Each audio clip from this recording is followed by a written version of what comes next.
Praise the lord. ఈరోజు మీకోసం జీవము గల దేవుని మాట మత్తయి సువార్త 26వ అధ్యాయము 41వ వచనం. మీరు శోధనలో ప్రవేశించకుండానట్లు మెలకువగా ఉండి ప్రార్థన చేయుడి. రక్షణను పొందుకుని దేవుణ్ణి తెలుసుకుంటే విశ్వాస జీవితానికి సరిపోదు. పొందుకున్న విశ్వాసమును దేవుని సహాయంతో మెలకువతో కడవరకు కొనసాగించాలి. దేవుడు తెలియచేస్తున్నట్లుగా మనము శోధనలో పడకుండా మెలకువ కలిగి ప్రార్థించే వారముగా ఉండాలి. శోధన మనకు వచ్చినప్పుడు మన విశ్వాసంలో స్థిరంగా నిలబడాలి అనే మెలకువను కలిగి మనం ఉండాలి.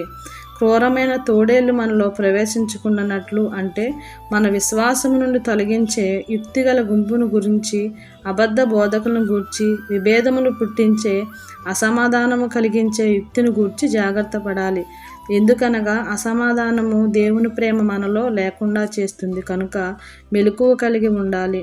అలాగునే ఎంతో ముఖ్యమైన ప్రభు రాకను గూర్చి ఆత్మ సంబంధమైన సిద్ధపాటు కలిగి అప్రమత్తంగా ఉండి దేవుని ఎదుట నిలబడే అర్హతను పొందుకున్నట్టు కొరకు ప్రార్థనతో విశ్వాస నిరీక్షణతో మెలకువ కలిగి ఉందాం.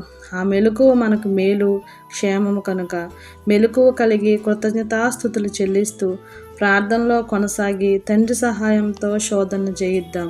తండ్రి ప్రతి ఒక్కరికి శోధనను జయించి శక్తినిచ్చి నడిపించునుగాక.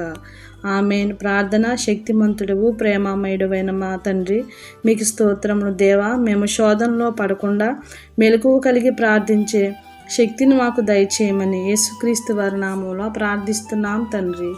ఆమేన్.